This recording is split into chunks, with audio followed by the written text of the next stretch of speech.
Super. Nous voilà, il est 14h57. Le webinaire numéro 6 de Perf&Go va démarrer dans quelques minutes. On a le plaisir d'avoir Lika Fofana avec nous. Bonjour Lika. Bonjour Emmanuel. Tu vas bien? Très bien, et toi? Super, super. On est tellement content que tu sois là. Alors, on va laisser les gens arriver petit à petit, Lika, avant de démarrer formellement le webinaire. D'accord. On va se laisser encore 3-4 minutes. Il est 14h57. Tu vois, on a déjà 11 participants, donc c'est top. Bienvenue à vous, bienvenue à tous ceux qui se connectent. On va se laisser quelques minutes pour vous laisser arriver. Alors voilà, il y a Arsène qui est là. Bonjour Arsène, Farel, Franck, Georges, Jean, Maki, bonjour. Nawa, Samuel, Silué, bonjour. Raïssa, bonjour. Bienvenue pour ce 6e webinaire de Perf&Go. Alors attendez, je vais partager mon écran et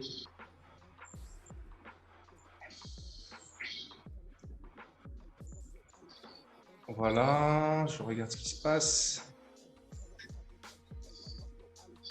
Bonjour à tous, continuez à vous connecter et on va démarrer dans 2 minutes.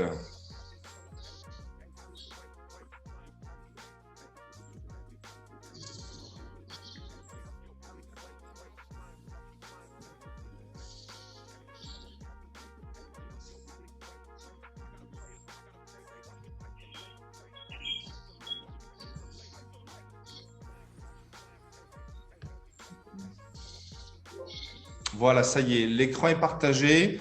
Lika, c'est toi qui es mon témoin numéro 1 de technique. Me dire si ça fonctionne bien. C'est bon pour toi? Oui. Génial. Allez, on se donne encore 1 minute et on va démarrer.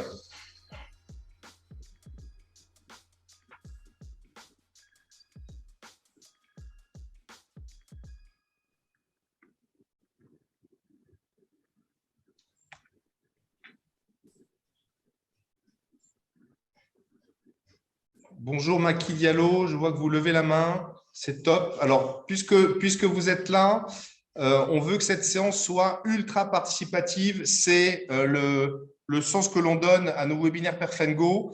On a des expériences à vous partager, mais vous avez vos expériences à partager également.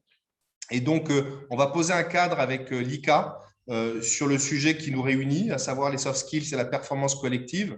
Pour autant, on veut vraiment vous entendre et que vous nous partagiez justement vos expériences de travail d'équipe, de travail collaboratif, de performance collective du coup en équipe et justement dans la perception que vous avez du rôle des soft skills dans ce travail d'équipe.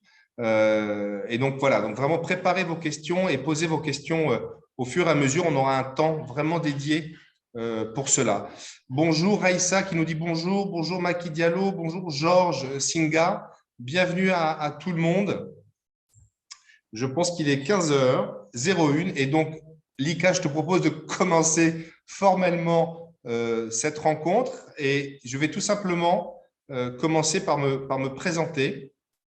Je suis Emmanuel Henao, je suis le directeur associé de Perf&Go, qui est une société du groupe SmartX, avec une autre société notamment qui s'appelle SmartMetrics.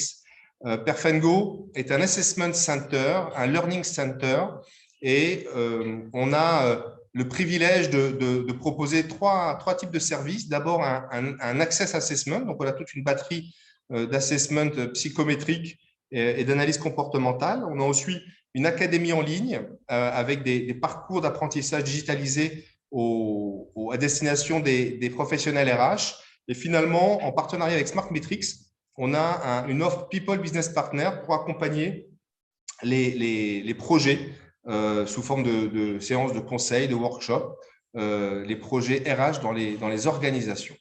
Voilà, en quelques mots, je suis basé à Abidjan et j'ai l'immense plaisir aujourd'hui d'accueillir Lika Fofana. Lika, rebonjour.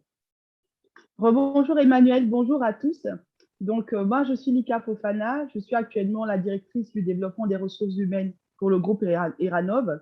Donc, je suis diplômée de l'Université de Lille 2 en droit fiscal des entreprises et de l'ESSEC Paris en management des ressources humaines.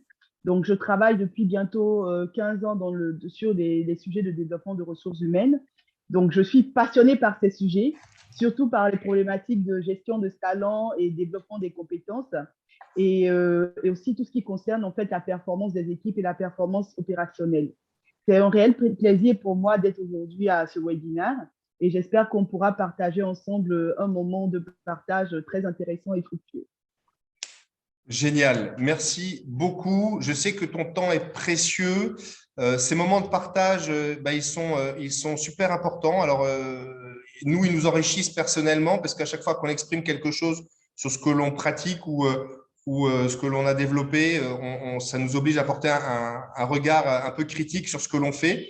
Lorsqu'il y a des retours, et j'espère qu'on va en avoir plein, ça nous oblige en plus à mieux expliciter ce que l'on fait. Et donc, Lika, je te remercie beaucoup pour ce temps que tu vas nous donner et les expériences que tu vas nous partager. Ce que je te propose, Lika, et ce que je vous propose, c'est de poser le sujet, de poser un cadre. Vous avez compris qu'on allait parler de performance collective, de travail en équipe, de capacité à bien fonctionner en équipe. Et on va se demander comment les soft skills, justement, s'articulent et quel est leur rôle pour que ce travail d'équipe fonctionne bien. Et donc, on va tout simplement commencer par, en quelques minutes vraiment, se rappeler ensemble ce que sont les soft skills et aussi ce qu'est une équipe, donc vraiment la base. Pour autant, c'est toujours bien de poser le cadre. Ensuite, comme vous pouvez le voir, on va vraiment rentrer dans un partage d'expérience avec Lika. Et puis, ce que l'on souhaite, évidemment, c'est que vous posiez plein de questions, vous soyez extrêmement stimulés et intéressés par la conversation et que vous ayez envie de partager vos expériences et ou poser vos questions. Je commence tout simplement en nous rappelant que cette définition de soft skills dont on entend beaucoup parler, ces compétences, on en entend beaucoup parler et on y adosse souvent des définitions différentes. Compétences humaines, qualités relationnelles, savoirs comportementaux, savoir-être versus savoir-faire. Donc, ce sont des exemples parmi d'autres d'expressions utilisées pour désigner les soft skills. En réalité, plus on en parle, alors, excusez-moi, j'ai un petit problème technique. Je vais juste… Plus on en parle, plus il faut savoir ensemble, au sein en tout cas d'une même organisation, de quoi on parle pour qu'on puisse le traiter correctement dans l'entreprise. Et donc, ce que je vous propose tout simplement, c'est de poser une définition la plus simple possible autour de la soft skills. Et j'ai choisi, mais on peut en parler évidemment, de parler de compétences transversales. Alors, compétences, c'est-à-dire une aptitude mise en œuvre dans la pratique, pour nous, c'est très important. On va revenir dessus. Une compétence, c'est quelque chose que l'on porte, mais qui est ensuite véritablement mis en pratique. Et c'est là où ça devient une compétence, d'où le choix du mot compétence. Et la transversalité, c'est tout simplement qu'elle n'est pas liée à un métier ou à un contexte professionnel particulier. Et c'est ce qui la distingue d'ailleurs des hard skills qui sont utilisés pour définir une compétence spécifique sur un métier spécifique. Voilà, d'où compétence transversale, tout simplement. Alors, deux éléments que je veux vous partager. Lika, tu es évidemment la bienvenue, je pense, dès à présent pour réagir à cela.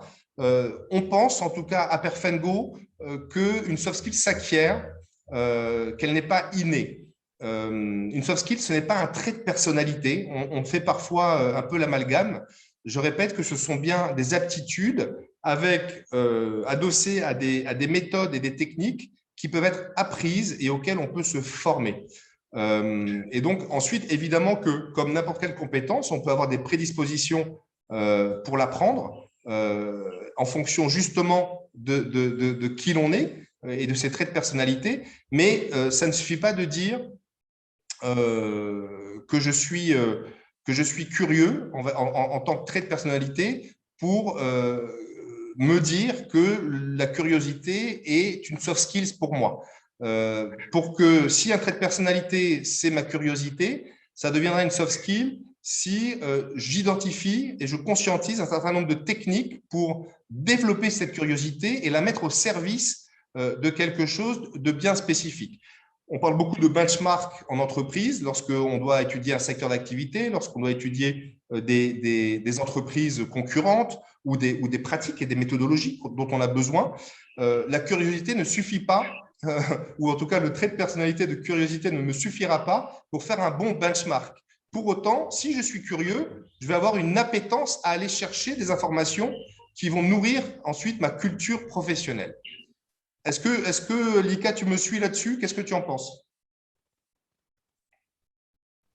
Donc, je suis parfaitement alignée avec ton point. Après, il est vrai qu'on a tous des prédispositions et des talents naturels qui vont nous faciliter le développement en fait d'une soft skill particulière. Donc, la valeur ajoutée, en fait, c'est de pouvoir se dire déjà reconnaître en nous quelles sont nos aptitudes, nos prédispositions naturelles, et ensuite de pouvoir mettre en place tout un ensemble de techniques qui vont nous permettre en fait de convertir en fait ces aptitudes naturelles là en compétences comportementales ou soft skills.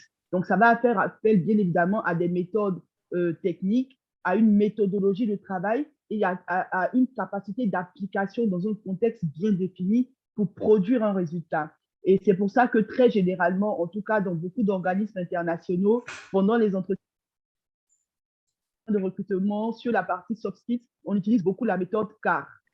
Donc, pour dire quel était le contexte, quelle était l'action et quel était le résultat. Ça permet vraiment de pouvoir mesurer, en fait, est-ce que la personne en face, donc le collaborateur ou l'interviewé, est à même, en fait, de vraiment comprendre ce qu'on appelle une soft skills et est-ce qu'il a réussi déjà dans sa vie professionnelle ou dans sa vie de tous les jours à pouvoir la démontrer, la mettre en œuvre et produire le résultat attendu.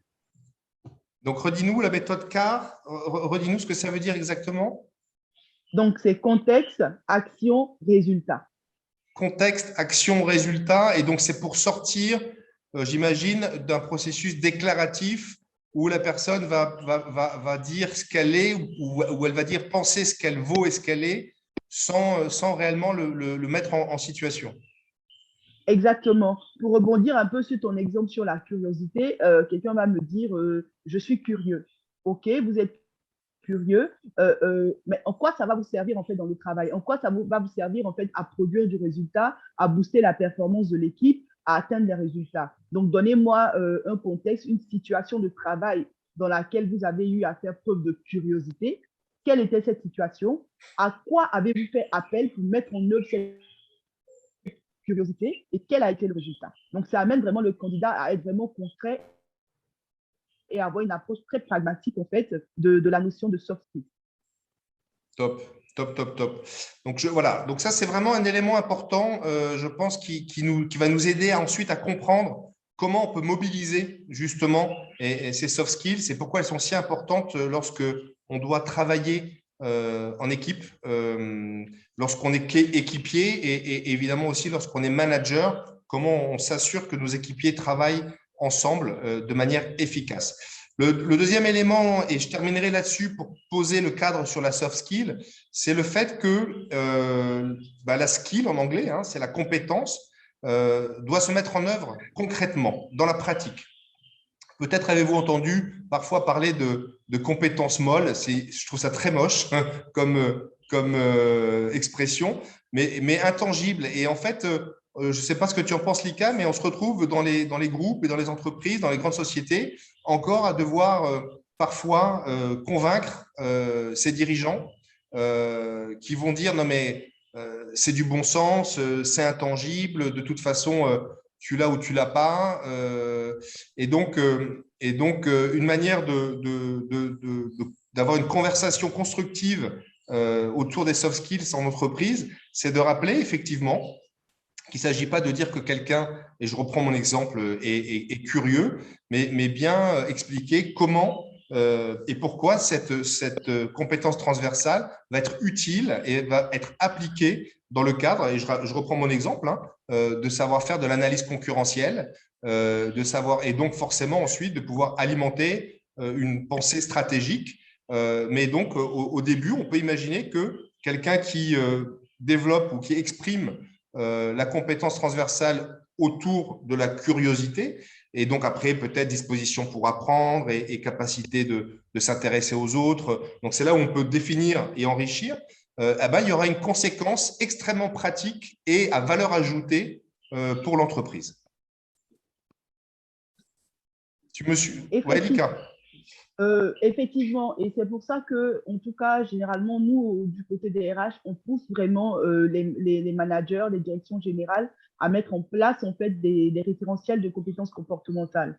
Parce qu'en fait, ça nous permet justement de décliner, d'avoir une approche très pragmatique de cette notion de soft skills et de décliner justement toute la méthodologie à mettre en œuvre en fonction bien évidemment des différents niveaux de complexité attendus sur le poste pour pouvoir démontrer cette soft skills.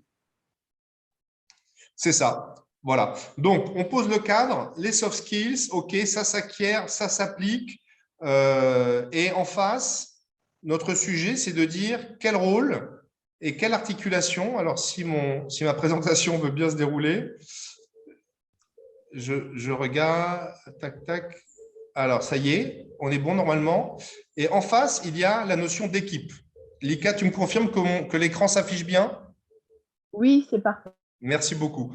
Et donc, écoutez, honnêtement, j'ai fait très simple, mais j'ai rappelé et je rappelle tout simplement 3 spécificités d'une équipe. Pour définir une équipe, c'est un but partagé, un objectif en commun, c'est être au moins 2. Voilà, pour faire équipe, il faut être au moins 2. Et puis, il faut que ces personnes qui forment l'équipe aient des rôles et des tâches bien définis. Jusque-là, je pense que ce n'est pas trop complexe à intégrer. Ce qui devient un petit peu complexifiant et intéressant dans notre cas de figure, c'est qu'une troisième spécificité caractérise l'équipe, c'est le fait d'être en interdépendance entre les membres d'une équipe. Et là, je vais vous proposer, et c'est quelque chose que vous allez pouvoir retrouver en psychologie du travail et toutes les personnes qui réfléchissent à l'interaction dans l'équipe, ces 3 formes d'interdépendance. On retrouve une interdépendance d'addition. C'est une équipe où chacun va de manière relativement isolée, mais mener une tâche, et c'est l'addition de ces tâches qui vont produire le résultat.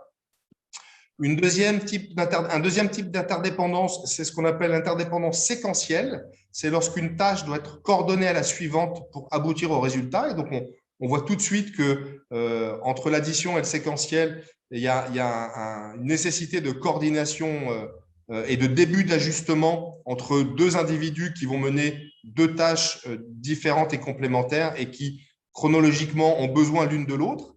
Et puis, le troisième type d'interdépendance qui va nous intéresser particulièrement et que l'on retrouve le plus souvent en entreprise, c'est l'interdépendance collective. Et donc là, ce sont des ajustements permanents entre des personnes d'une équipe qui doivent permettre d'atteindre un résultat.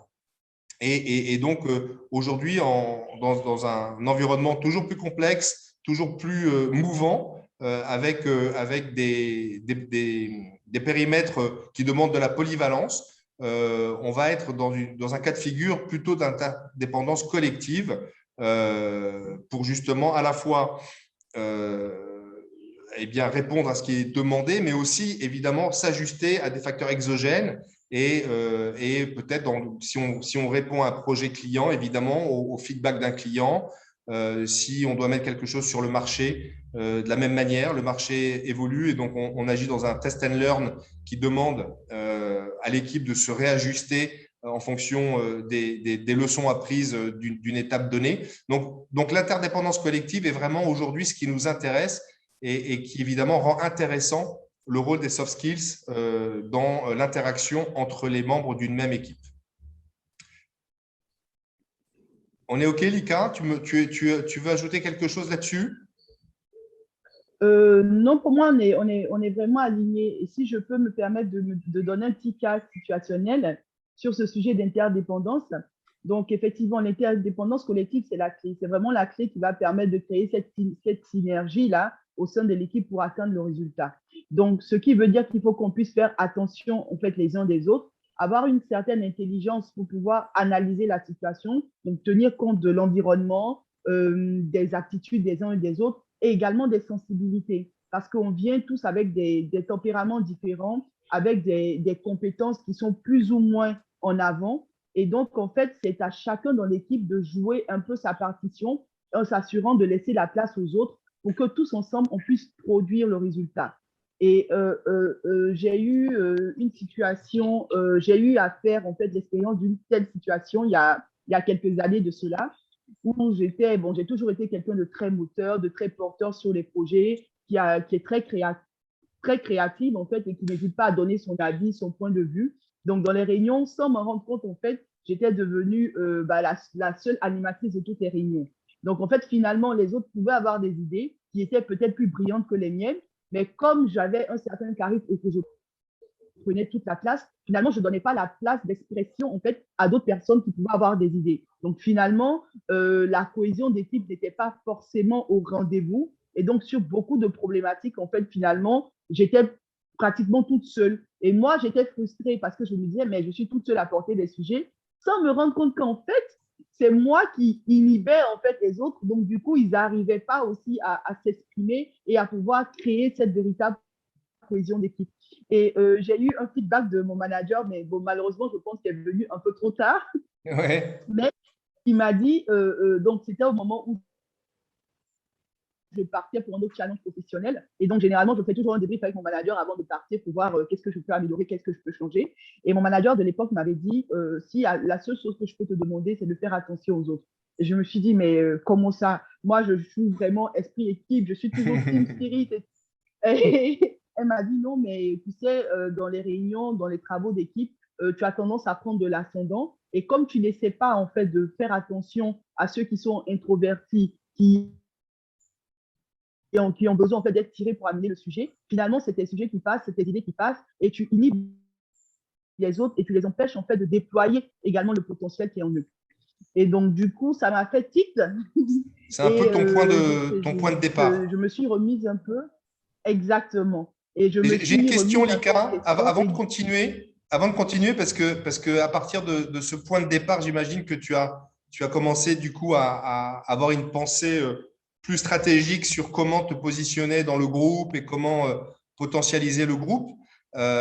Cette prise de conscience là, c'est ton manager qui te l'a fait prendre et au sein de l'équipe dans laquelle tu évoluais, a posteriori, est-ce qu'il y avait des signaux? Est-ce que tu avais l'impression que certaines personnes t'envoyaient des signaux pour essayer justement voilà, de prendre leur place? J'ai bien aimé ce que tu as dit, hein, c'est vraiment s'assurer de comprendre la place des autres dans l'équipe. Là, en l'occurrence, toi, tu prenais de la place et c'était valorisé parce que du coup, il y avait de la performance, parce que tu performais, mais en portant une grosse partie de cette performance d'équipe.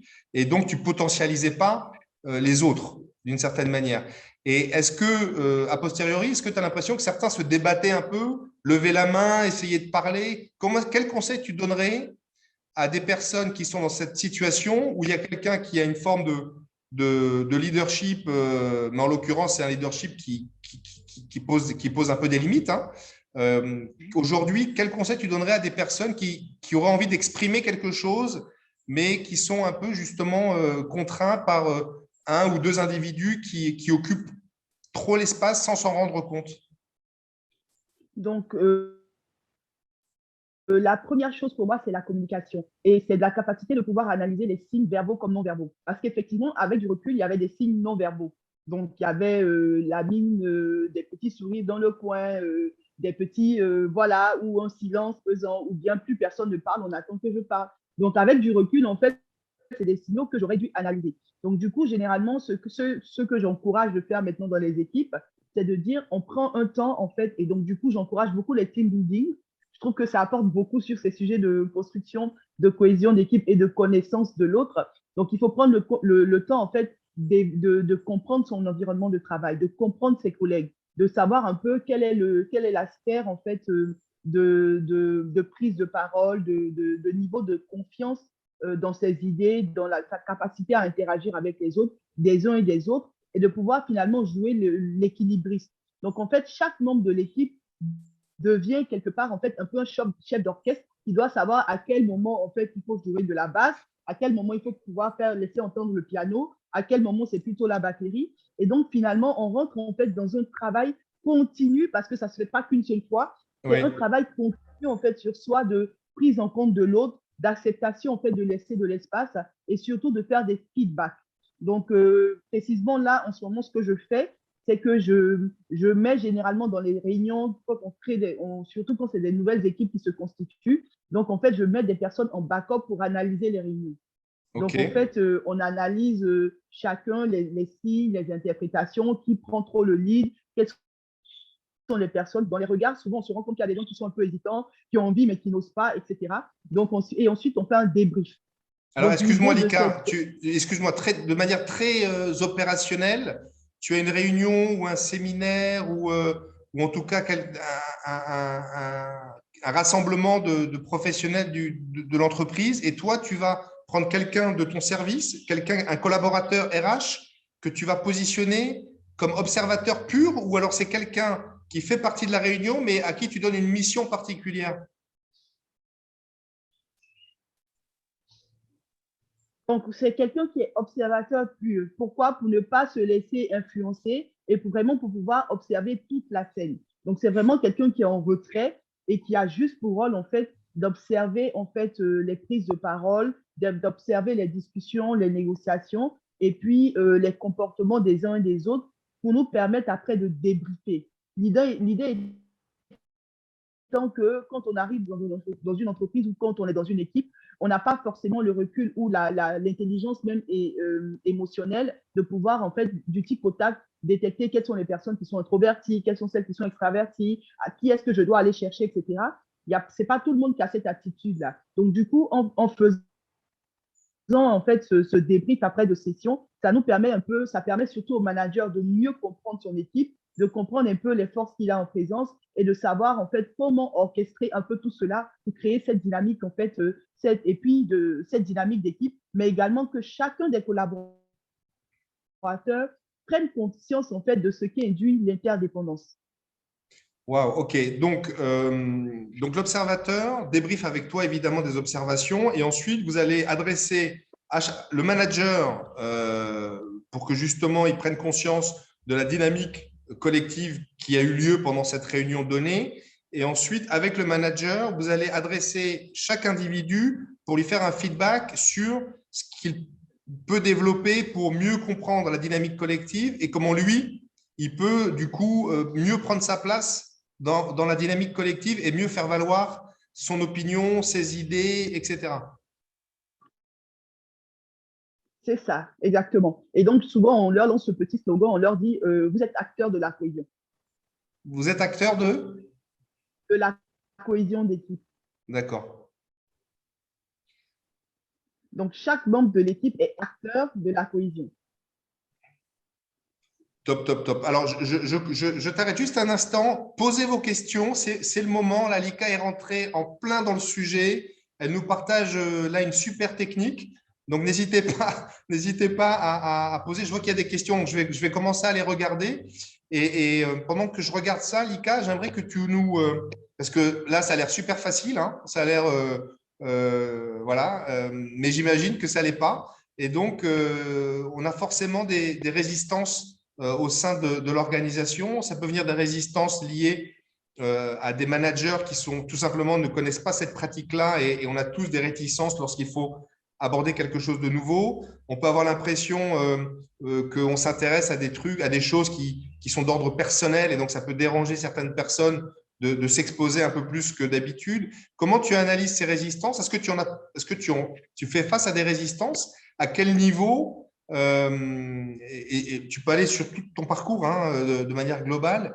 Et comment tu as conduit justement, comment tu conduis cette transformation avec la place justement de la soft skill, puisque c'est ça le sujet que tu veux mettre au cœur de la performance collective. Comment tu peux nous partager ça? D'accord. Donc, dans la majorité des entreprises en fait, dans lesquelles j'ai travaillé, les compétences à la base techniques étaient vraiment les compétences clés. Mais on s'est rendu compte, et je pense que de plus en plus les directeurs généraux d'entreprise se rendent compte, et même les managers, que l'expertise en fait technique, donc la compétence technique, elle est très bien, elle est essentielle, mais elle ne fait pas le succès dans le poste. Plus on évolue, plus on a besoin de développer des soft skills. parce que c'est les compétences comportementales en fait qui vont finalement Attends, créer de la valeur. il faut que tu redis ça, Lika. Il faut le répéter, ça. Il faut le répéter. Donc vas-y, redis ça pour qu'on soit sûr de bien l'intégrer. D'accord. Donc, ce que j'explique, c'est que généralement, les managers, les entreprises mettent l'accent sur les compétences techniques. Et donc, on se rend bien compte que plus on avance en fait dans la pyramide d'évolution, les compétences techniques ont de moins en moins d'importance. Ce qui fait la différence, en fait, c'est les soft skills. Je peux avoir un très bon comptable, même un expert comptable, mais s'il n'a pas de capacité pour gérer son équipe, pour donner du sens, pour organiser le travail et pour motiver ses collaborateurs, ben, il fera un pire manager et il n'y aura pas de synergie d'équipe. Le résultat ne sera jamais atteint. Alors que si on le prend et on le check sur toutes ses compétences techniques, il sera à 100%. Donc, du coup, cette approche-là amène de plus en plus les managers à se poser les bonnes questions. OK. Et vu qu'eux-mêmes, forcément, en fait, ils ont été en situation managériale où ils se sont rendus compte qu'ils ont dû faire appel. Et il y a beaucoup de managers qui me disent, mais bon, j'ai dû lire beaucoup de revues sur le management. J'ai dû aller en ligne pour suivre des mocks pour comprendre un peu ce que c'était que le rôle de manager, ce que c'était que le leadership. Et je me rends compte que ben, finalement, non, ce n'est pas inné, ça s'apprend, ça demande du temps, ça demande de l'énergie, ça demande de la volonté. Et puis, ça demande surtout d'être accompagné. Donc, généralement, ça devient de plus en plus facile, en fait, quand on a cette approche-là. Et on se met aussi vraiment en mode conduite du changement. Parce que je suis bien consciente que les habitudes ont la peau dure. Donc, ce n'est pas quelque chose qui se change en une fois, en deux fois. Mais lorsqu'on fait, je pousse généralement pour avoir la première réunion des briefs. Et généralement, après la première réunion des briefs, le manager est étonné. Donc, soit c'est l'étonnement, il se dit, ah, je n'avais pas remarqué ça, ou bien ça vient le conforter déjà dans l'idée qu'il avait de ses collaborateurs. Et donc, finalement, il le voit plutôt comme un outil, en fait, pour améliorer, lui, sa gestion de ses équipes et faciliter, en fait, le développement de ses collaborateurs. Excellent, excellent. Y a Maki Diallo qui est super d'accord avec toi, qui est très content que tu nous partages toutes ces expériences. Et il nous demande si ce que tu dis là, parce qu'il doit connaître Eranov, qui est un groupe important, il dit, est-ce que ça s'applique aussi dans les PME? Et donc, peut-être dans ce qui veut dire, j'interprète, hein, mais peut-être dans des structures donc plus petites, a priori, je pense, c'est ce qu'il veut dire par PME, et donc avec parfois une culture managériale et une culture du développement des compétences qui est plus difficile à intégrer pour des raisons diverses, hein. Ça peut être des raisons de structure, ça peut être des raisons aussi de dirigeants fondateurs qui sont au four et au moulin et qui incarnent complètement la société et qui ne se forment pas correctement. Quelle spécificité on pourrait donner, quels conseils dans des structures qui sont plus petites, avec des dirigeants peut-être qui sont, tu vois, hein, en tout cas, un organigramme, on va dire, moins structuré, où la prise de décision est plus concentrée sur un DG. Qu'est-ce que ça t'évoque, Lika, ce type de situation? Donc, j'ai conseillé il n'y a pas très longtemps hein, mon frère, justement, qui est PDG d'une PME et qui avait beaucoup de problématiques de ce genre et qui n'était pas forcément très orienté soft skills. Mais en fait, la seule chose que je peux dire à Maki, c'est conduire du changement. Et les RH doivent comprendre, en fait, parce que tout part de là, de quel est le rôle du RH dans l'entreprise. Est-ce que je me cantonne à un rôle basique d'administration du personnel parce que je suis dans une PME et que je montre en fait que bah, on n'a pas besoin de moi sur d'autres sujets que ça, ou bien je me positionne vraiment comme business partner, donc partenaire du DG. Donc tout vient de là. Si le RH arrive vraiment à se positionner comme un accompagnateur du DG pour produire de la valeur à l'entreprise, à ce moment-là, ces conseils seront bien perçus. Et en fait, on se rend compte que surtout dans les PME, c'est des personnes qui sont beaucoup dans le rush, avec beaucoup de fonctions cumulées, très généralement. Donc, ils vont vraiment très vite à l'essentiel, ils sont très pragmatiques. Donc, ce n'est pas des personnes avec qui il faut venir sur des théories, etc. Il faut avoir une approche très pragmatique des choses. De dire, bon, OK, je vous mets au défi ou donnez-moi du temps. Je vous propose 2 réunions auxquelles j'assiste, où je regarde les personnes, comment elles interagissent. Je vous fais un feedback, mais très pragmatique sur les personnes, de dire, ben, voilà les cas de figure et avec ensuite des options qui vont vous permettre en fait de pouvoir mesurer effectivement le résultat qui sera apporté par cette prise en considération des soft skills. Donc, ça demande du temps, beaucoup d'énergie. Donc, je vais juste demander au RH des PME, c'est vraiment la persévérance et puis de vraiment croire en ce qu'ils font.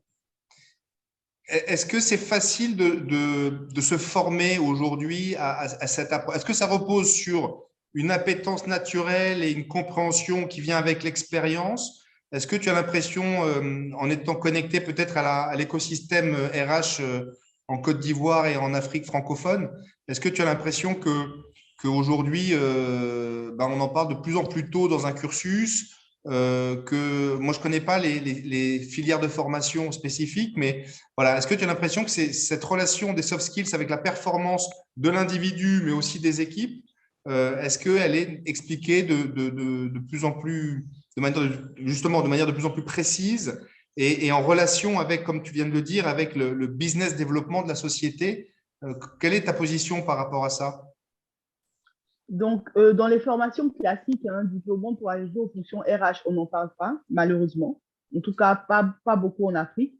Maintenant, après, il y a beaucoup de cabinets de formation aujourd'hui qui accompagnent justement en termes de certificats, de qualification sur les soft skills, sur le positionnement même du RH en tant que business partner. Ça va faire bientôt 7 ans qu'on entend beaucoup ce terme, surtout même à Abidjan. On n'est plus un DRH, on devient un business partner. Il y a beaucoup d'entreprises qui ont changé même l'intitulé de la fonction de direction ressources humaines. On parle de capital humain. Donc, en fait, pour moi, c'est des signaux en fait, qui montrent que le management commence à comprendre les enjeux du soft skills, les enjeux d'un positionnement en fait, de la fonction RH plus comme un apporteur, un soutien de business que comme un gestionnaire administratif de base. Donc, pour ma part, je pense que le chemin est long, mais on est en très bonne voie. De plus en plus, avant, on avait un responsable administration du personnel qui faisait tout. De plus en plus, même dans les PME, on se retrouve à avoir en fait un chargé, même si on n'appelle pas chargé développement RH, un chargé recrutement formation et chargé développement RH. Donc, ces notions de formation, de besoin d'accompagnement deviennent de plus en plus importantes. Et aujourd'hui, on a des cabinets comme Smart Metrics, de plus en plus de cabinets qui justement aident les RH en fait à vendre ce projet aux managers en disant les soft skills, c'est important. C'est vrai que tout le monde ne peut pas aller sur des assessment centers, mais on peut aider vos ressources humaines et aider vos managers en fait à développer des outils maison qui pourront vous aider quand vous êtes une PME et que vous ne pouvez pas investir 50 000 euros dans un assessment center, mais au moins à pouvoir avoir une idée de ce que c'est que les soft skills et de quel type de soft skills vous avez besoin dans votre environnement. Parce que, comme je dis toujours aux gens, même si je reviens encore sur la curiosité dont a besoin un groupe comme Iranov, ce n'est pas la curiosité dont a besoin une PME, ce n'est pas la curiosité dont a besoin une autre entreprise. Donc, en fait, il faut pouvoir vraiment développer en fait, tous les items, tous les mécanismes en fait, qu'on met à l'intérieur des soft skills pour que ça devienne finalement des soft skills maison. Et là, ça va parler au manager. Des soft skills maison. Je vais garder cette expression. J'aime beaucoup cette expression. On a une question de Ibrahima Lika qui revient un petit peu à ce qu'on a dit tout à l'heure sur le fait de savoir s'adapter à ses interlocuteurs et se mettre au même niveau qu'eux. Et je trouve que cette question, elle est bonne et elle est un peu piégeuse, justement, dans sa formulation, en tout cas. Si tu vois ce que je veux dire. Donc, comment tu perçois cette question? Il réagit à ce que tu as dit tout à l'heure, hein, sur, tu vois, sur le débriefing lié aux observations en réunion. Et donc, l'ajustement, on a beaucoup parlé d'ajustement tout à l'heure. Là, il parle d'adaptation et il parle de se mettre au même niveau. Comment tu vois ça, sachant que tu as en plus tout à l'heure, tu as dit notamment sur le business partner RH, de savoir aller convaincre son dirigeant. Et voilà, moi, j'ai un petit quelque chose là-dessus, mais j'aimerais bien t'entendre là-dessus. Qu'est-ce que ça veut dire, d'après toi, se mettre au même niveau? Pour moi, j'aurais plutôt parlé d'écoute active que se mettre au même niveau. Parce qu'on ne peut pas être tous au même niveau les uns que les autres. Donc, ce qu'il faut faire, c'est faire preuve pour moi d'écoute active. Donc, se dire quand quelqu'un parle, je prends le temps de l'écouter, de comprendre où la personne veut aller et je construis mon argumentaire sur son idée à elle. Et ça, je crée de la valeur. Donc, je ne vais pas, si la personne est, enfin, on est tous différents, on a des compétences, des aptitudes différentes. Si la personne est 50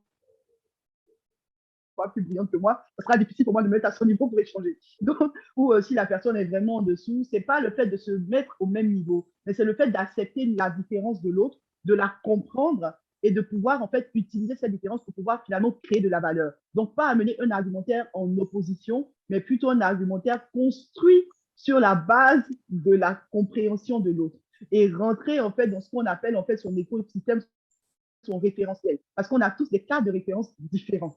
Donc, pour pouvoir amener l'autre, embarquer le DG, embarquer le manager, il faut rentrer dans son cadre de référence à lui. Donc, ça demande vraiment beaucoup d'écoute active, de l'empathie, mais également une très grande agilité intellectuelle pour les RH. Ok, donc là, ça y est, là, tu commences à rentrer dans des compétences qui pourraient construire un référentiel donné dans une organisation.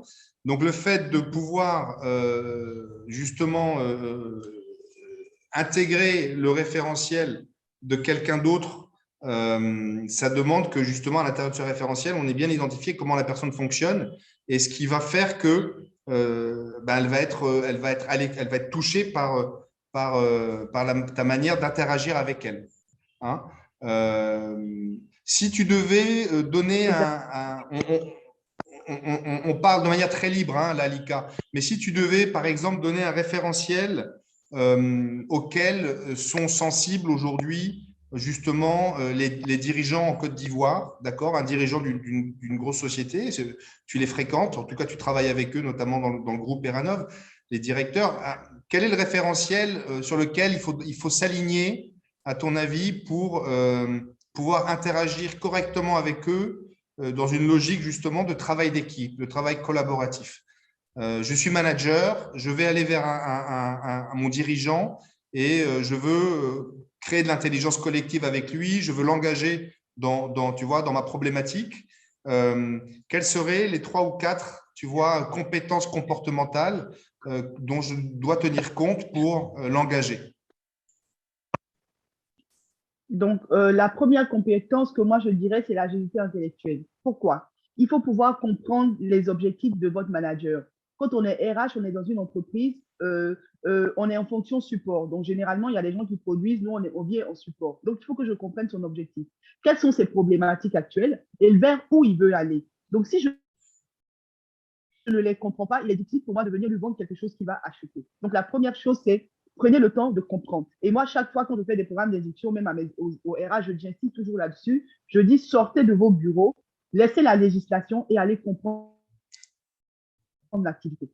Je demande généralement, je fais des programmes où je prends un mois pour les RH pour qu'ils aillent sur le terrain. Si je suis dans une boîte commerciale, il faut que je comprenne le métier de commercial. Il faut que je sache ce que font les commerciaux. Quels sont les challenges auxquels ils sont confrontés? Quels sont nos concurrents? Qu'est-ce que fait la concurrence? Quel est le business plan de ma direction générale? Si je suis sur du technique, pareil. L'usine, je dois comprendre comment fonctionne une usine. Pourquoi on fait un système de car? Je dois comprendre quelles sont les différentes difficultés auxquelles l'usine est confrontée. Donc, en fait, la première chose, c'est vraiment comprendre son organisation, comprendre l'environnement de son organisation, comprendre la concurrence, les challenges auxquels on est confronté. Et donc, on va venir maintenant essayer d'être un apporteur de solutions, en fait, à ces problématiques. Et du coup, le manager va nous écouter. Ouais, je crois que là, tu as été extrêmement convaincante. On sent que c'est du vécu et on sent en fait, c'est relativement simple, hein, mais ça demande effectivement de débloquer probablement chez beaucoup de personnes qui travaillent encore en mode fonction. Finalement, on se dit, voilà, j'ai une fonction, je vais développer ma carrière dans une fonction donnée. Et là, je trouve que l'idée de compétence transversale est extrêmement pertinente, quoi. C'est-à-dire que tu demandes de la transversalité intellectuelle. Tu as dit de l'agilité, mais on pourrait dire transversalité intellectuelle à un RH pour pouvoir, et j'ai bien aimé ton expression, hein, pour pouvoir vendre son projet, vendre son idée. C'est bien business partner. Et donc voilà. Donc, je pense que ça répond vraiment à cette question. Et donc, c'est top. Alors, il y a plein de questions. J'en profite pour remercier tout le monde. On est 44 et connectés en ce moment, ce qui est génial. On sait que le temps est précieux pour tout le monde. Et donc, on est très heureux que vous ayez décidé de passer ce moment avec nous, avec Perfengo, avec Lika. Et merci pour cela. Lika, j'ai une question là qui est de Jean Gianniclo qui dit « J'essaie d'être introverti pour comprendre les questions des participants ». Ça, c'est intéressant. Je pense qu'il mélange un petit peu les concepts. Et donc, peut-être qu'on peut juste éclaircir ça. C'est comme si, pour être… j'interprète un peu, mais c'est comme si pour être à l'écoute de quelqu'un et donc justement vraiment intégrer le référentiel de l'autre pour savoir comment il fonctionne, il fallait que moi, je me mette en retrait. C'est pas vraiment ça. Qu'est-ce que tu en penses? C'est pas vraiment ça. C'est pas vraiment ça. Il faut pas se dénaturer non plus, hein, parce qu'une fois qu'on se dénature, on perd notre essence et on ne peut pas produire du résultat. Donc, en fait, ce qu'il faut, c'est juste pouvoir donner du temps à l'autre, de se dire, il y a un espace qui est là, on a tous quelque chose à apporter. Et j'ai bien aimé l'idée d'interdépendance et de création de cette chaîne continue, en fait. Donc, on est tous les maillons d'une chaîne. Les maillons d'une chaîne, une fois qu'il y a un maillon qui tombe ou qui se casse, ben, toute la chaîne s'effondre. Donc, je dois prendre conscience de l'importance de l'autre et lui laisser de la place. Donc, prendre le temps de l'écouter quand il a un avis, essayer de construire sur son avis, parce qu'il n'y a pas de bonne ou de mauvaise solution dans le monde, mais pas rester moi totalement en retrait, parce que sinon, finalement, je m'efface et donc je n'apporte pas aussi ma part dans l'objectif à réaliser. Excellent. Top, top, top. On va jouer un tout petit peu, Lika, si tu veux bien, et je vais te montrer une photo. Est-ce que tu la vois? Pas encore, oui. Ah oui, mais là, ça y est, j'ai raté mon effet. C'était celle-là que je voulais te montrer. Alors, moi, Ah, je suis fan de rugby. Pour ceux qui me connaissent un petit peu, j'ai un club de rugby. Je suis président d'un club de rugby et à Abidjan. Et c'est un sport que j'ai beaucoup pratiqué. Mais j'ai raté, j'ai spoilé les faits. J'ai complètement spoilé les faits. Mais la question que je voulais te poser, Lika, je ne sais pas si tu connais ce sport, mais je voulais te demander combien de joueurs étaient impliqués dans cette action. Allez, lance-toi. ah, j'ai déjà vu la réponse. Tu as vu la réponse? Bah, écoute, je sais pas. Je saurais pas dire. Je saurais pas dire le nombre exact, mais je sais que c'est pas que c'est trois qui sont au-dessus, parce que je sais que le rugby c'est un jeu très collectif où finalement en fait les uns et les autres se mettent pour permettre à celui qui est le plus proche en fait d'atteindre le résultat, ben, de l'atteindre, et finalement en fait il est porté par toute l'équipe. Exactement. Donc voilà l'image. Tu as exactement décrit ce qu'est le rugby. Bravo. Et donc c'est effectivement mettre en position la plus favorable possible celui qui est en mesure de prendre le ballon et donc de faire jouer son équipe. On est bien dans une interdépendance collective où ils sont 15 de chaque côté. On a des objectifs communs. On a des tâches bien définies, chacun sait ce qu'il doit faire. Pour autant, comme en face, il y a une autre équipe, eh ben, il y a un ajustement permanent à mener et donc une observation permanente à avoir de ses coéquipiers pour savoir ce qu'ils vont faire et faire quelque chose en complémentarité pour le bien de l'équipe. Et donc là, effectivement, c'est une phase de touche. Et donc, on voit bien que c'est deux joueurs qui se disputent le ballon, mais en réalité, ils sont portés par tout le reste de l'équipe. Donc, j'aime bien cette image qui décrit à la fois le fait que chacun sait ce qu'il a à faire et que chacun doit observer ce que fait l'autre pour apporter de la valeur dans l'action collective. Et donc là, on développe des soft skills qui sont de l'ordre de l'agilité, justement, alors intellectuelle et physique en l'occurrence. On doit être évidemment très observateur et à l'écoute de ce qui se passe autour de soi. Et on peut comme ça développer de manière très illustrante, tu vois, avec ces images, ce sur quoi ça repose. Et nous, on utilise beaucoup le rugby, Lika, dans nos interventions, parce que ça fonctionne. Et on arrive même à faire jouer des DG, on arrive à les faire jouer au rugby, on arrive à les faire sauter en touche comme ça. Et c'est très amusant. Voilà. Tu vas ajouter quelque chose là-dessus? Non, non, c'est très bien imagé, c'est très bien expliqué. Ok, top. Alors, ce que je voudrais, comme il est 15h46, je voudrais qu'on réfléchisse ensemble à quelques idées et préconisations. Tu m'en as partagé quelques-unes et tu tu as déjà parlé de certaines choses. Moi, tu vois, j'ai mis 3 choses sur lesquelles tu peux peut-être réagir. La première, c'est évidemment ce qui est autour de la formation et des ateliers sur les soft skills. Alors, je ne sais pas si la formation est le bon mot, mais l'idée ici, c'est, et tu as vu, j'ai mis sans forcer les gens, et l'idée de permanence. Il y a quelque chose dans la soft skill qui émerge de l'individu. Évidemment, il faut l'accompagner, il faut le déclencher quelque chose. Toi, c'est ce qui s'est passé avec le manager dont tu parlais tout à l'heure. Et donc ça, je serais assez curieux de savoir comment toi, tu t'y prends aujourd'hui. Cette idée de permanence, comment tu crées cette opportunité en fait pour des collaborateurs et des managers à pouvoir commencer à se former quand ils le ressentent. D'accord, il y a quelque chose de cet ordre-là. Ensuite, il y a plus spécifiquement sur le manager et donc l'aider et l'accompagner à reconnaître les situations à traiter. Ça, je crois que tu nous l'as expliqué, notamment avec ta technique d'observation lors des réunions. Tu prends des situations réelles et ça te permet de débriefer avec un coaching spécifique. Donc, peut-être tu nous diras si toi, tu as été formé à des techniques de coaching, parce que c'est accompagner un manager, ça ne s'invente pas. Et puis après, plus globalement, c'est comment on crée cette dynamique d'équipe pour progresser.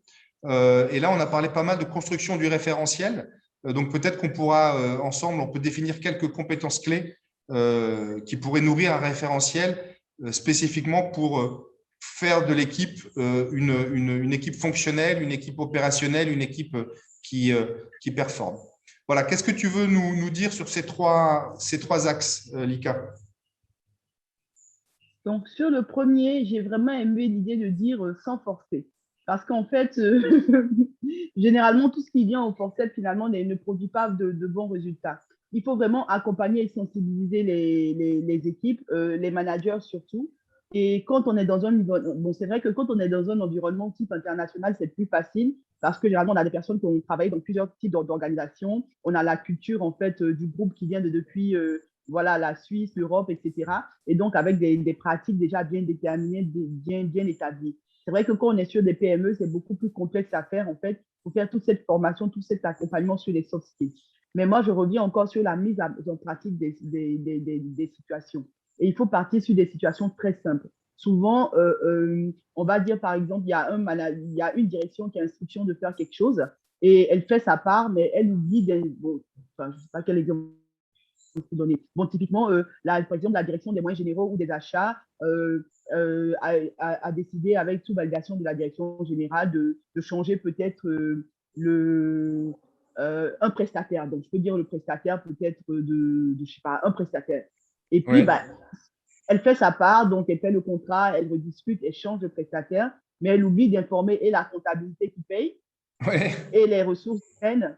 Et donc, finalement, voilà, moi, j'ai fait ma part et rien ne bouge. Donc, finalement, on dit oui, mais les RH, vous ne faites pas votre boulot. La finance, vous avez payé quelqu'un alors qu'on était censé arrêter son contrat il y a 2 mois. Qu'est-ce qui se passe?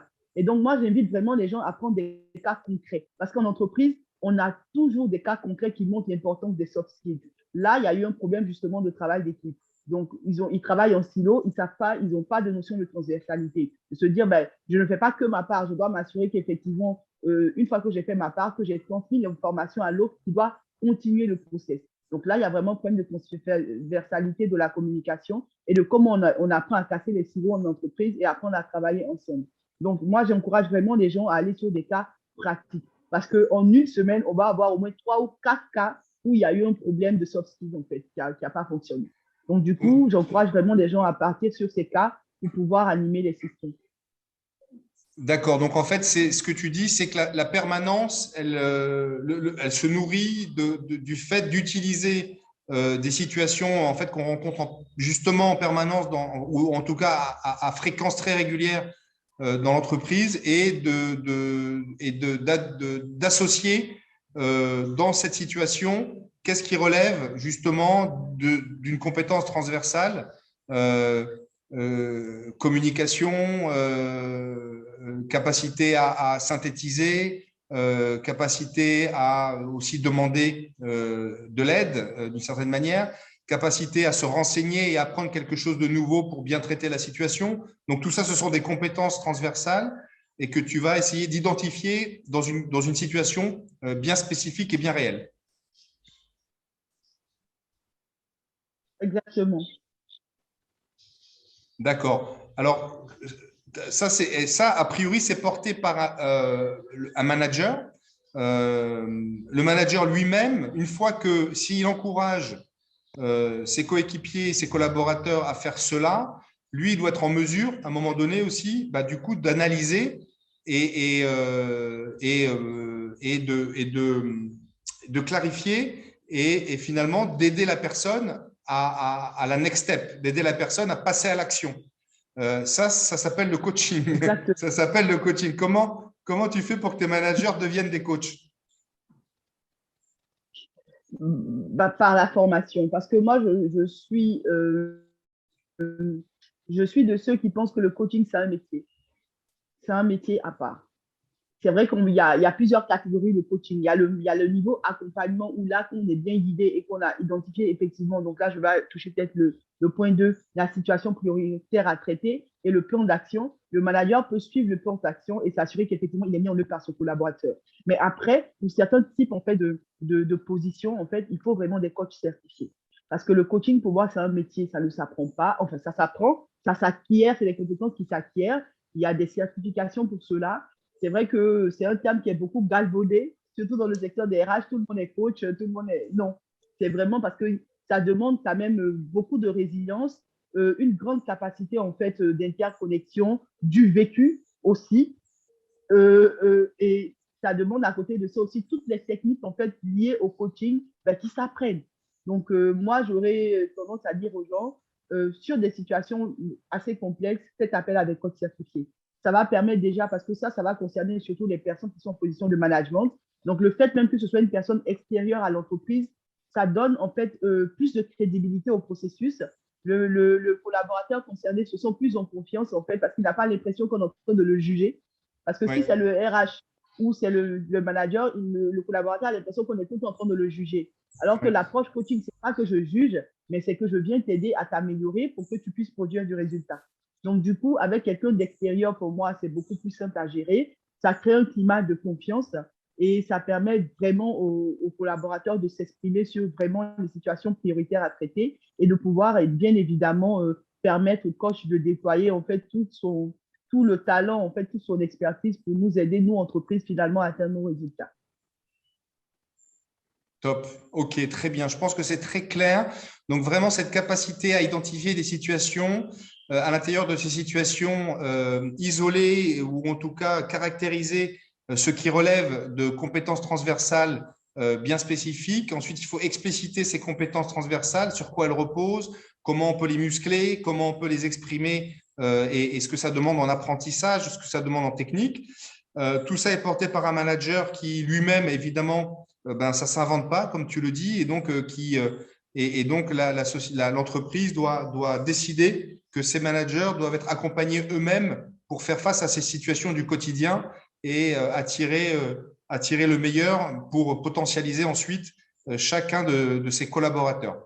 C'est très simple comme ça. On a bien conscience que c'est des vrais chantiers dans l'organisation, et c'est ça qui rend ta fonction, je pense, de plus en plus intéressante. Tout à l'heure, tu parlais de capital humain, tu parlais de people business partner. Moi, j'aime bien l'expression de people operations. Moi, j'aime bien le grand terme people. Je trouve ça toujours très, très inspirant dans l'organisation. C'est top. Lika, tu sais qu'on arrive presque à la fin déjà. C'est allé extrêmement vite. Tu as partagé vraiment avec beaucoup d'enthousiasme et beaucoup de précision des éléments de ton expérience, et c'est vraiment top. Il y a plein de commentaires en fait qui vont dans le sens de ce que tu dis, qui permettent aux gens de clarifier ce qu'ils ressentent. C'est ce que moi je vois dans les commentaires. Donc un grand merci à toi parce que en fait avec tes mots et tes situations, tu aides les gens à mieux clarifier en fait des intuitions ou des situations qu'ils vivent. Je te pose peut-être une dernière question. Jean-Emmanuel Mello, quels seraient les savoirs comportementaux à développer par le RH dans une situation de gestion de conflit entre employeurs et employés. Alors voilà, vraiment le professionnel RH qui doit gérer du conflit, qu'est-ce qu'il doit mettre en avant, qu'est-ce qu'il doit développer, mobiliser pour jouer son rôle de la meilleure des façons possibles. Donc, la première chose, c'est la capacité d'analyse. Donc, parce que généralement, quand il y a des conflits, c'est qu'il y a souvent un passif qui n'a pas été épuré. Donc, en fait, il faut vraiment analyser la situation, faire preuve de curiosité, aller rechercher toute l'historique sur la situation. Qu'est-ce qui s'est passé? Quelles avaient été les promesses du management? Pourquoi elles n'ont pas pu être tenues? Quelles avaient été les doléances des collaborateurs? Comment ça s'est passé? Donc, vraiment, il faut aller jusqu'à la source du problème, faire ressortir vraiment tous les points, toutes les idées. Donc, c'est la première chose, c'est capacité d'analyse. L'analyse, c'est ça que tu as dit, hein. Et ça, donc pour tout le monde, effectivement, c'est véritablement nous, on considère en tout cas que c'est véritablement une compétence transversale, cette aptitude à l'analyse, cette aptitude analytique de la pensée. Évidemment que ça se nourrit, que ça s'apprend, il y a des méthodes, mais c'est véritablement quelque chose que l'on a en soi. Naturellement, on analyse les choses qui nous arrivent. Et donc, c'est comment faire en sorte, comme le dit Lika, de potentialiser cette capacité que l'on a et qui demande beaucoup de travail et beaucoup d'efforts, on est bien d'accord, mais c'est la base. C'est pour toi, c'est le point de départ. Oui. OK. Tu veux partager autre chose par rapport à cette situation de gestion de conflit? Donc, le second point, ce serait encore l'écoute active qui revient parce que même si c'est un conflit, c'est une équipe qui est en conflit. Donc, il faut pouvoir effectivement écouter les uns les autres, se mettre à la place de l'autre, comprendre les points, comprendre les circonstances, les événements, les cadres de référentiel des uns et des autres, pour pouvoir apporter après la meilleure solution. Et dans tous les cas, moi, je dis toujours au RH, il n'y a jamais de bonne ou de mauvaise solution. On essaie toujours de trouver une cote plus ou moins mal taillée, mais en n'oubliant pas que le RH, en fait, il est là pour l'entreprise. Il n'est pas là pour les collaborateurs. Ce ne sont pas les assistants sociaux. Donc, ça aussi, c'est important. Super, super. J'aime bien cette dernière phrase. Tu as positionné la fonction RH et au même titre que l'ensemble des collaborateurs sont là pour l'organisation et pour l'entreprise. Et ça, évidemment, ça amène à d'autres réflexions sur la capacité de l'entreprise aussi à clarifier sa mission, à clarifier sa culture, à clarifier des valeurs pour que justement tout le monde se sente aligné et engagé dans ce que tu viens de dire, à savoir qu'on est là pour l'entreprise dans un contrat entre l'entreprise et chacun. Mais ça, c'est toujours bien de le rappeler. Lika, je vais juste rappeler à l'ensemble des personnes qui nous suivent, merci beaucoup. Tout ce que l'on dit là, Lika, ça se mesure. On a des outils, ça fait partie de l'outil qu'un assessment center peut mettre à disposition. Les compétences comportementales se mesurent à travers des solutions psychométriques et d'analyse comportementale. Et je voulais juste faire un focus sur le Team Booster, qui est une solution qui permet de comprendre comment justement fonctionne une équipe à travers ses ressources collectives. On identifie 8 drivers de la performance collective et tu vois que ça reprend un certain nombre de choses que l'on a dit ensemble. L'agilité, on en a beaucoup parlé. Les relations interpersonnelles, de fait, on les a évoquées. La gestion de l'équipe, et donc là, on parle notamment d'écoute active, on parle de capacité à comprendre le cadre de référence des autres membres de l'équipe, le partage des connaissances, la communication, la supervision, le suivi et les feedbacks, la prise de décision. Donc, tout ça, ce sont des drivers qui se mesurent au sein d'une équipe et on arrive à comprendre comment ils sont mobilisés, comment ces drivers sont exprimés au sein d'une équipe grâce au Team Booster, qui est une super solution et qui, par ailleurs, permet de comprendre aussi les modes d'interaction et de prendre conscience des tendances d'une équipe à la cohésion, être ensemble, au conflit, à l'ambiance, être ensemble, à l'activité, le faire ensemble et à la stratégie, aller loin ensemble. Et donc, tu vois, là, c'est des captures qui, suite à des questionnaires passés par une équipe, on arrive comme ça à poser un curseur et donc à rentrer dans une conversation avec une équipe pour que justement chacun puisse tout simplement objectiver sa position dans le groupe. Donc, je dis ça, tu as parlé de coaching. Le coaching démarre souvent et de plus en plus grâce à l'industrie qui se développe par des datas, et par des datas objectivées. Et donc, ça permet aussi de partager avec tout le monde l'idée que, évidemment, qu'il y a de l'expérience, évidemment qu'il y a de l'observation et de la pratique. Ensuite, on a des solutions qui peuvent aider à diagnostiquer et à prendre des décisions et à construire des programmes d'accompagnement sur mesure. Voilà ce que je voulais partager rapidement. Donc, Team Booster by Perf&Go. Je voulais surtout dire un immense merci à Lika qui a passé cette heure avec nous. Lika, je regarde juste si on a encore quelques commentaires. Non, plus à ce stade-là. Donc, je vais nous retrouver en mode plein écran. Et je voudrais que tu nous donnes un petit mot de la fin, peut-être, pour cette session qui a été extrêmement dynamique grâce à toi. L'heure est passée à une vitesse dingue. Et je voudrais juste savoir ce que tu veux nous dire à la cinquantaine de personnes qui t'ont écouté aujourd'hui. Quel message tu veux nous faire passer?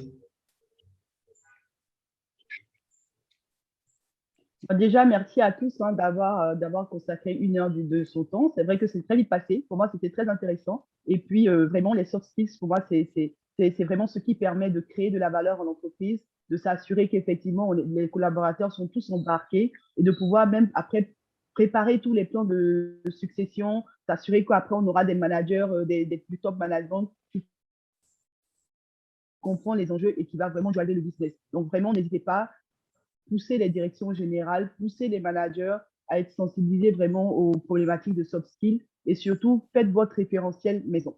Voilà. Le référentiel maison, c'est ce que l'on va garder.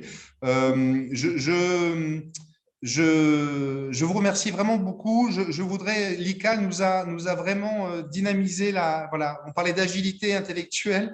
Tu en as fait preuve en répondant aux questions qui t'étaient posées. Je te remercie beaucoup. Vous avez compris qu'en fait, il fallait de la clarification et il fallait de la décision.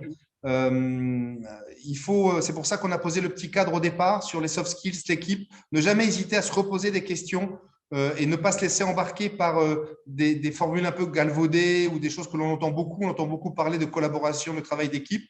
Et donc, se reposer les questions dans son environnement, c'est ce que Lika dit par le référentiel maison.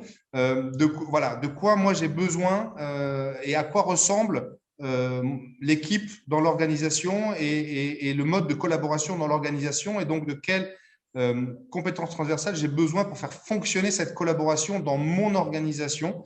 Donc, ne pas rester dans des généralités, on l'a bien vu, utiliser des situations extrêmement pratiques pour identifier comment quelqu'un ou moi-même ou quelqu'un d'autre a mobilisé plus ou moins bien, justement, c'est une compétence transversale, communication, écoute active, partage d'informations, curiosité, compréhension de l'autre. Ça, vous pouvez aller chercher. Il y en a partout. Elles sont listées partout, ces belles compétences. On pourra vous envoyer, si ça vous intéresse, un référentiel sur lequel on travaille. Mais en tout cas, c'est pratique. C'est pratique et ça demande une interrogation permanente. On a parlé de permanence dans la démarche jusqu'à ce que vos dirigeants, vos managers et vos collaborateurs soient complètement convaincus et que vous parliez le même langage.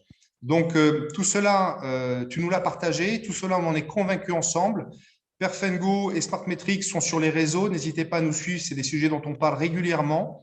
Et Lika, à nouveau, je tiens à te remercier. Et je suis sûr qu'on va se retrouver très bientôt sur ces sujets parce que tu m'as l'air d'en faire le plaidoyer et nous aussi. Donc, continuons à en parler ensemble très bientôt. Merci à tout le monde. On était une cinquantaine au pic et encore une fois, c'est vraiment super. On vous donne rendez-vous pour le prochain webinaire, probablement à la mi-décembre. À très bientôt. Merci Lika. À bientôt. Au revoir.